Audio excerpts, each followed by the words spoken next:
Hi, I'm Danny Ramos, and welcome to this week's edition of Hispanic Speak Out TV. We have been on the air for 16 years over originally Time Warner, then Bright House, and now Spectrum Cable.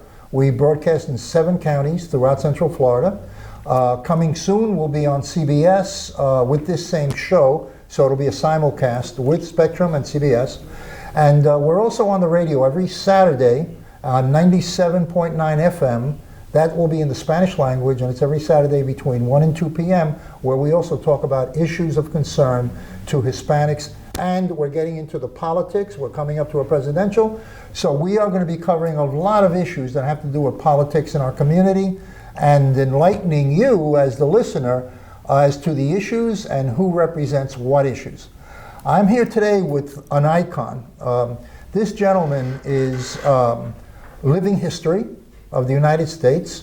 Many of you, most of you probably remember the Bay of Pigs invasion when under John F. Kennedy, the United States and the Cuban brigades invaded Castro's Cuba, which was a major failed attempt due to the lack of support by the United States government during the invasion process. Frank de Verona is the gentleman to my left, and he was actually there. So this is an eyewitness, which is extremely rare, to the Bay of Pigs invasion and what happened with the Kennedy administration at that time. We're going to divide this broadcast up into 2 parts. First, we want him, and I'm going to be quiet because he's going to tell you all about what happened during the Bay of Pigs invasion, very historical. And then in part 2, we're going to talk about how Cuba became communist, what happened to Cuba, how it was, how it is now, and how that concept is embedded into our elections that are coming up in November. Okay, Frank, it's your turn now. I said enough. Take us back to the Bay of Pigs invasion. Where were you? And then just go from there. Okay, well, first of all, thank you for the interview. It's my pleasure. Well, my brother and I were studying at Georgia Tech in Atlanta, Georgia. And in March 1961, we came to Miami and we told our parents that we wanted to join the brigade that was being trained in Guatemala. I was only 17, my brother was 19. My father refused to sign for me because I was a minor. I said, well, I'm going to be a bum. If you don't sign, I won't study. I'll just be in this sofa here the rest of my life. Finally, my father signed, so my brother was already there a week ahead of me. I arrived in Guatemala April 1st, 1961. I had 13 days of training. After that, we went to Puerto Cabezas, Nicaragua, where we have obsolete Liberty-type ships that you have never been using on invasion. And that's where I boarded a ship called the Houston. We arrived early, around maybe perhaps 1 a.m. in the morning, April 17th, at the Bay of Pigs. My ship was supposed to land in Playa Larga. We were on board with an experienced battalion, the 2nd Battalion. Mine was the 5th Battalion, made of people like me that had just arrived. And we were told there were no enemy planes because we were going to wipe all the planes. And then early in the morning at 6:30, I saw these beautiful B-26s. I saw it was one of ours. So I began screaming in happiness. And it was shooting at us on board the ship. But going a little bit further than that, they brought outboard motors that fit 9 people. They mixed the oil and the gasoline incorrectly. It was sabotage done in Puerto Cabezas. They gave us those ships. We had a crane. So when we arrived in front of Playa Larga, they took one little boat. The crane made so much noise. I'm sure the noise was heard in Havana. And as soon as we had the first little ship on the water, we were being shot at with 50 caliber machine guns. The CIA had said there were no enemy troops in the area. There were 1,000 enemy soldiers at Playa Larga and Playa Girón. So we began being shooting. Then a lot of our boats could not start because they had mixed the gasoline incorrectly with the oil. And others, so they stalled in the water. Anyway, we began landing at 1 o'clock. The 2nd Battalion was able to land except for 1 squad. And even though there were only 120, 130 soldiers, they defeated the people on the shore. But when morning came, we had no boats for us to land. So I was still on the Houston waiting to disembark.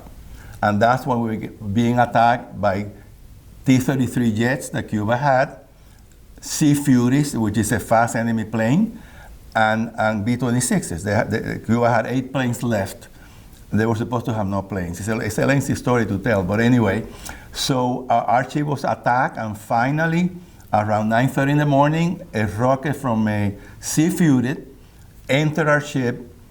We did not blow up by a miracle because it didn't explode. That rocket didn't explode, but it made a hole in the bottom of the ship, and we began to sink. Our ships were floating bombs. We couldn't smoke for 3 days from Nicaragua to the Bay of Pigs. We were walking on top of planks, and below the planks were 55 gallons of oil and gasoline for the planes, and below the ground we had enough 4.2 mortars. We had all grenades, all type of weapons, because we were only 1,500 soldiers, but we had enough weapons for 15,000 people. Now, Kennedy ruined the invasion. The CIA had planned an invasion in Trinidad. Trinidad was next to the Escambray Mountains of Cuba. There were already a lot of anti-Castro guerrillas fighting in the Escambray Mountains. They had piers for our ships. They had 20,000 people in Trinidad. Most of them were helping the guerrillas. They were anti-communists. So we would have recruited soldiers in Trinidad, plus the ones already fighting from the hills that our Air Force from Guatemala, from Nicaragua, were supplying with weapons. The plan, there were 250,000 enemy soldiers. We were only 1,500. You cannot change one little thing of a plan for us to have a chance of success. The man that planned the invasion fought with MacArthur. He planned the landing on Incheon in Korea. He was a Marine colonel. He knew what he was doing. The Joint Chief of Staff reviewed the Trinidad plan, and they said this is a plan that can succeed. The idea was we had a government in exile in Miami. They were once we got the beachhead, and there were only 2 roads leaving Trinidad from Havana, and there was also a river that would block one side. To the west were the Escambray Mountains. It was a perfectly defensive place. Plus, we were supposed to bomb and destroy. We had 16 B-26s. There was a surprise air attack April the 15th. We were supposed to destroy all enemy planes.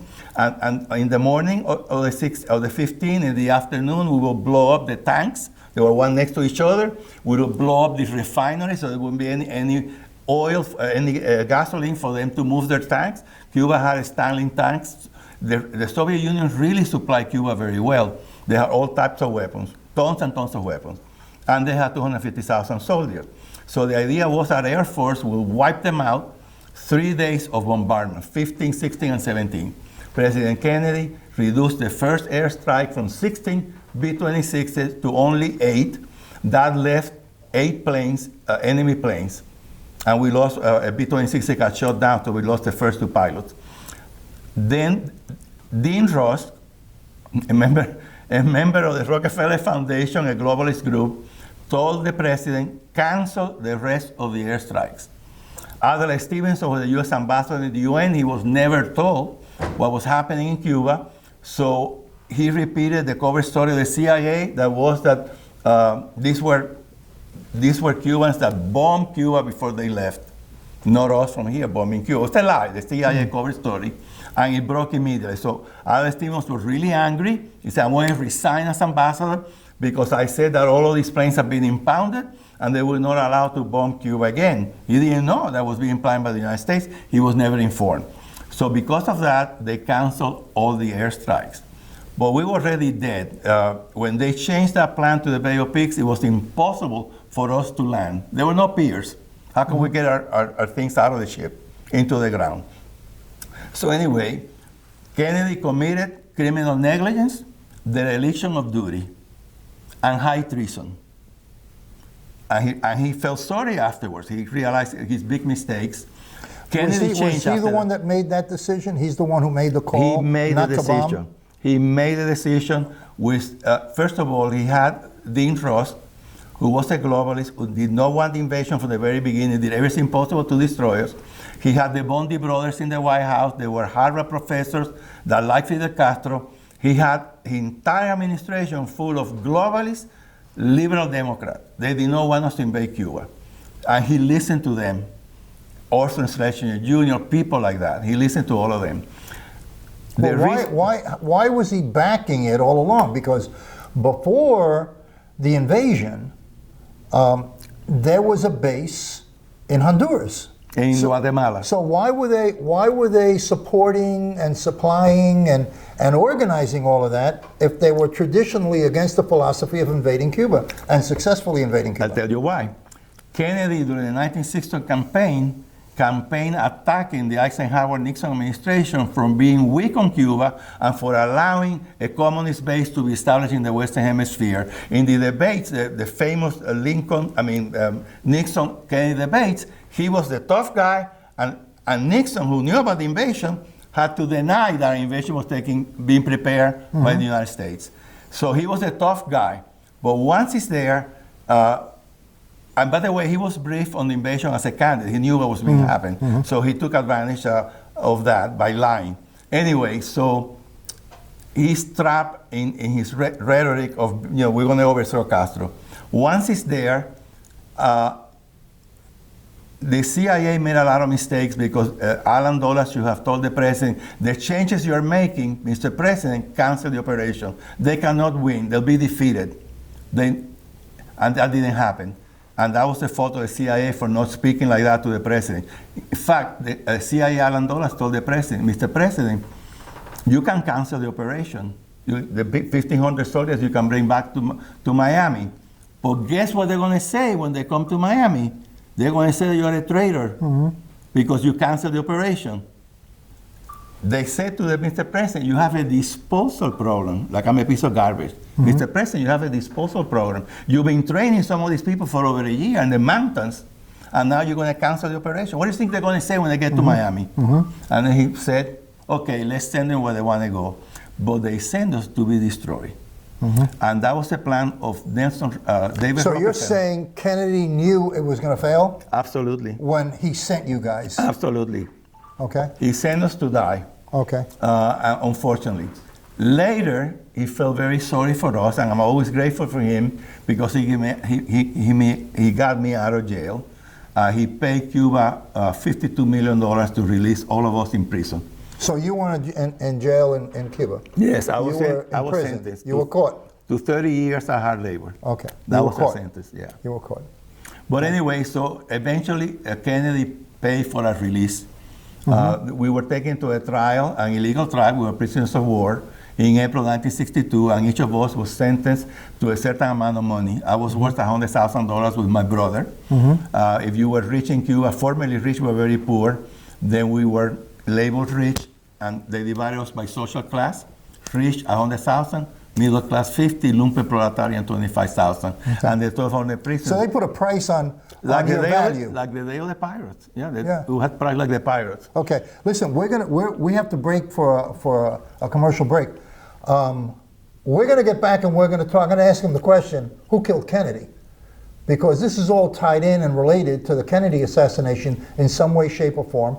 And then we're going to discuss something having to do with how we are going into possibly a socialism presidency in the fall. Okay, we'll be right back.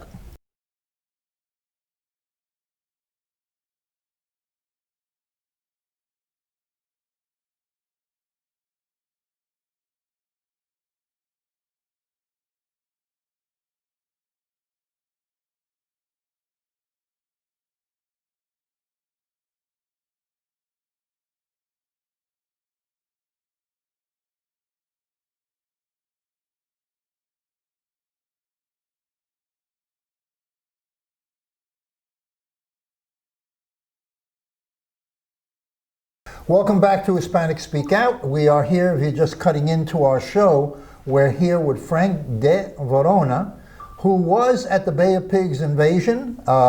He is a historian. He's written 2 dozen books on various topics, one of which was his experience as one of the soldiers that went into the Bay of Pigs invasion. He was caught. He was put into jail by Castro with a 30-year sentence. So we're going to continue this conversation. Also, this conversation will be on our website, and it's going to be on YouTube if you missed the first half. You can, at the end of the show, we'll tell you where you can see the entire broadcast. All right, so you guys failed. Okay, they caught you. Just give me 2 minutes of the process of how you were caught and what they did with you when you were caught. Well, I had not drink any water for a week. I was dying under a tree. No food, no water for a week. Where I landed, there was no water. So I was actually saved by being captured because they gave me water. I met Che Guevara, by the way, had a long discussion with Che Guevara. I don't have time to explain it here. But that's another show. That's another show. And then we went to jail. We went to the Castillo de Príncipe in Havana. We were drinking water that had dead rats in the water. That provoked a major epidemic of hepatitis and dysentery. I got both. We had no medicines for hepatitis. My parents, whatever money they had left in Miami, sent me medicines. Us, others that had hepatitis. And the government stole all of our medicine. We had no medicines at all. Without being cured, we were taken to a trial. We were sentenced all to 30 years of hard labor. If you were formerly rich in Cuba, you were worth 100,000. If you were middle class, you were worth 50. If you were poor, lumpen proletarian, you were worth 25,000. It added up to $62.5 million. Eventually, the United States paid Cuba about $52 million. So Cuba put a price on you, or was it? Yes, Cuba did. Right, so Cuba put a price on you for 100 grand. So the United States government had to pay 100 grand to get you out. Yes. Okay. I'm American property, $100,000 paid by me in 1962. That's like $1 million today. That's like $1 million. Yeah, I was worth a lot of money. In fact, my weight in gold, I came out of prison losing 60 pounds. I came out 120 pounds. And I said, well, the ounce of gold is $42 an ounce. I'm worth more than gold. Okay. At least I had a value at one time in my life. But anyway, afterwards, Kennedy changed completely. He was humiliated by the Bay of Pigs defeat. And then he did everything possible to get rid of Castro. He began, when we got released from prison, he began working with all of our leaders. He gave us money. We established a base in Costa Rica, a Navy base there. He was doing everything possible to assassinate Fidel Castro. And Castro, of course, was aware of that. And then Fidel Castro, disgruntled KGB agents, the U.S. Mafia, assassinated President Kennedy. That's in my book. I have a book available on Amazon for $25. Right now, the book is on the screen. Yeah. So you can see the book and the website of where you can order the book. It's Amazon, $25. Okay, good. Anyway, so Kennedy did change. And I forgive him for what he did because he paid with his life. I had 2 rotten years of my life. So what you're saying is that JFK was assassinated as a direct result of the Bay of Pigs invasion's failure. Absolutely. And that the people or the entities that were involved with the KGB, yes. Who else? The KGB disgruntled agents. The reason why the KGB was Khrushchev wanted to assassinate Kennedy, and he sent Lee Harvey Oswald here, a KGB agent, to do just that. But then he got cold feet. He said, my God, they're going to find out I assassinated the US president. It might provoke World War III. He sent the order to Oswald, stand down, don't do it. But he wanted to do it anyway. So he goes to Mexico City. He meets in the Soviet embassy in Mexico City with Valery Kostikov, who was in charge of political assassinations in the entire Western Hemisphere, and 2 other KGB agents. 3 of them he meets there. These 3 people were disregarding Khrushchev's order not to kill Kennedy. They were following Andropov, who was the head of the KGB at the time, who later on, in 1986, becomes premier of Russia. That was Andropov. So he tells the 3 KGB agents, assassinate the president. They were Stalinists, they were angry because when the missile crisis came, they had to take all the weapons back to Russia. When he had said, no, we're going to put the missiles in Cuba, and Kennedy's not going to think about it, they had to bring them back. All of those things angered them. To us, the Cuban Missile Crisis, to the Cubans, was a failure because it left the regime intact. But to the Stalinists, they were very upset at Khrushchev. Eventually, they get rid of Khrushchev. Yeah. But anyway, so these disgruntled agents, against the orders of Khrushchev, with Andropov in the KGB, decided to assassinate Castro. So the mafia wanted to kill Kennedy because his father is in a book called The Dark Side of Camelot by Seymour. He's a Pulitzer Prize author, That book is inside my book, always explaining that. The father of the Kennedy meets in 1959 in Chicago with Sam Giancana, the head of the mafia, and says, help my son be elected president, and you have a free range as long as he's president. So the mafia cheats all over the United States. Nixon won the election. They stole the election for Richard Nixon. They cheated everywhere in the United States. The Teamster did that. Santos Traficante, the mafia leader from Miami. Carlos Marcelo, the mafia leader from Louisiana, Mississippi, and Texas. Johnny Rosselli from Las Vegas. Sam Giancana for Chicago. The Teamsters. Hoffa, all of these people cheated in the election. But then what happens? They put Robert Kennedy, Attorney General, and the people that put John Kennedy in the office, now his brother, the Attorney General, is putting him in jail. So the mafia felt betrayed by Robert and John Kennedy. So they wanted to kill them both, and eventually both of them are assassinated. So so it was the mafia involved. Fidel Castro always worked with the mafia. When he was in the Sierra Maestra Mountains, he had connection with the mafia. When he came to power, he would tell the mafia, put me guns in Venezuela, guns in Panama. He would pay the mafia for money. He bought a state-of-the-art surveillance equipment from the assassin of Oswald, Ruby. Ruby worked for Cuban intelligence. Jack Ruby worked for Cuban intelligence. He gave Cuba, in 1959, stolen from the military, state-of-the-art surveillance equipment. That's why he put everybody in jail in Cuba. He had what the United States had in 1959. He sold it to the Soviet Union for money. Castro doesn't give anything away, Fidel Castro, for money.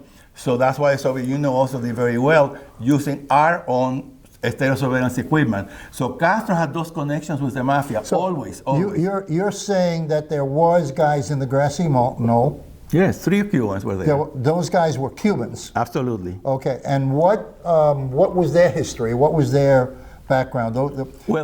So you're saying that Lee Harvey Oswald did get off a shot from the book depository. Yes. Right? Yes. But the killing shot came from the grassy knoll? Exactly. The shot that killed Kennedy came from the front. Governor Conley of Texas was severely wounded by Lee Harvey Oswald. He did shoot. But the bullet that killed President Kennedy came from the grassy knoll in front, right here in the head. And there were 3 Cubans in the grassy knoll. I don't know if they were shooting or they were there with the other mafia people. But one of the Cubans that was there, by the name of Escalante, he was 24-year-old at the time. Later, he becomes head of the G2 in Cuba, head of the intelligence service of Cuba. And he was there. In fact, they were following Kennedy, trying to kill him in different places. In different places, they were trying to kill him. And they finally got him in Dallas. He made a mistake by not covering, the limousine with an anti-bullet thing. Very stupid mistake, because he should have known that the people were trying to. Fidel Castro sent messages to President Kennedy. He said one time in a speech, the Kennedy brothers are trying to assassinate me in Cuba, but let them be known that the arm of the revolution can get him in Washington also. He said that in public. He said it more than once. He knew the Kennedy was trying to assassinate him, and he actually assassinated him in self-defense. Okay. Fidel Castro. All right. So now we are at a turning point. Well, let me back up a little bit. Do you think that Cuba will ever go back to what it was? Because it was a great center. It was the crossroads of the Americas. Very Cuba. prosperous in 1950. Extremely prosperous. Very prosperous. We had a high literacy rate, 80%. The stupid Bernie Sanders had just stated that, one of the great things that Fidel Castro was teaching the Cubans to read and write. No, we were at the top of Latin America in reading and writing. We had a great universities all over Cuba. Cuba was a very prosperous country in the 50s, and now look at Cuba today. We're competing with Haiti to see who has the lowest standard of living. People in Cuba are eating cats and dogs. There's not enough food in Cuba. Cuba is now, thanks to the President of the States, President Trump, he has done strong sanctions to Cuba. All the things he have done are things that we have asked him to do. We gave him, we received him at the Bay of Pigs. You were there. You were there when he came to speak to us before the election. We endorsed him. We were very grateful to us. I gave him the Insignia de Brigade, by the way, because I was the only person working full-time in the Trump campaign who was a Bay of Pigs veteran. But anyway, Cuba today is entering a special period. They are putting squeeze on Venezuela so they cannot send all those oils for free that Cuba gets. So there's shortages of gasoline in Cuba, cooking oil. In Santiago de Cuba, people don't have food to eat. They have no What do you medicine. think will cause the Cuba of today to collapse politically? The squeeze on the United States, Yeah. that would cause Cuba to collapse. Yeah.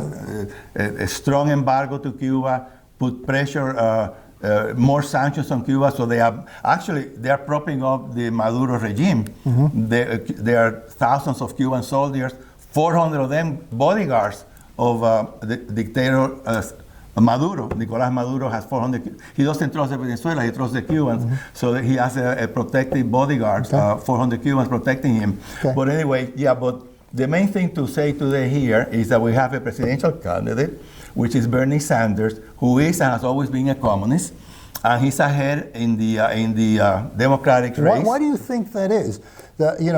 You're saying he's a communist and he's a socialist. How did someone tilt the party so far? Because, even Obama is not that far. Obama's not that far. He is Compared to Bernie Sanders, no. Yeah. Obama is also a Marxist too, Yeah. but maybe not No, as radical. yeah. Maybe That's not as another issue. That's not as radical as Bernie Yeah. Sanders. He's always been a communist, Bernie Sanders. We All only his have life. 2 minutes left, so let's wrap. All right, well, anyway, so the Democratic Party unfortunately has changed from being a center-left party that it was for years at the time. It is now a socialist party. It's pro-Muslim Brotherhood. It is pro-infanticide, not even abortion. Babies are born, and the woman is asked in New York, you want to keep the baby? No, kill him. A baby born alive used to be first-degree murder. Now it's legal. That is the Democratic Party today. Pro-infanticide, destructive to the Constitution. If all of the candidates are socialists, there's not a single moderate there. You look at Pete Buttigieg, you look at any of them, they are all for open borders, Green New Deal, trillions of dollars, free tuition, cancel all the debts, all of the things that would bankrupt the United States if they implement any of those programs. Not even all of them, just any of them bankrupt the United States. And of course, where the money is going to come? Out of the Pentagon budget. They already think of calling the Pentagon $200 billion a year to fund all those crazy things. And that's not enough money, though. That's not going to be enough anyway, money. but that we have a very destructive party. Okay. All of them are socialists, and 2 of them are communists. One is Bernie Sanders. The other Marxist is Elizabeth Warren. Everything that Sanders believes, so does Elizabeth Warren. She's as communist as he is. Okay. We're going to wrap up the show right now. This is Danny Ramos, and you've been a great guest. Thank you for coming. Thank you, Danny. Put the book back on the screen so we can take a look at the book and order it through Amazon. We will see you next week with another dramatic interview here at Hispanic Speak Out Television. Thinking used car? Finally, there's a place just for you. Motor Trend Orlando, the all-new used car superstore. All makes, all models, all certified, all at one place. Hundreds of vehicles. Toyota, Honda, Nissan, Ford, Chevy, Lexus. All makes, all models. Prices up to 65% off original MSRP. All Motor Trend certified vehicles. Finally, the name you can trust in used cars. Motor Trend Orlando. Check it out at mtorlando.com or visit our 35,000-foot indoor showroom today. Motor Trend Orlando.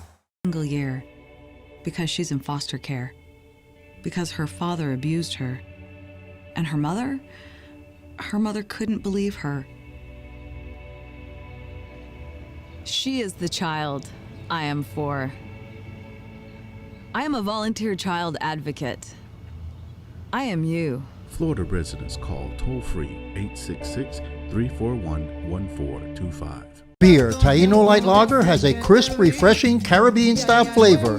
Boricua Craft Ale, full-bodied flavor for the true beer drinker. Stop drinking beer water. Taino Craft Light Lager and Boricua Strong Craft Ale. Feel the rhythm and come up to craft beer. Thinking used car? Finally, there's a place just for you. Motor Trend Orlando, the all-new used car superstore. All makes, all models, all certified, all at one place. Hundreds of vehicles. Toyota, Honda, Nissan, Ford, Chevy, Lexus. All makes, all models. Prices up to 65% off original MSRP. All Motor Trend certified vehicles.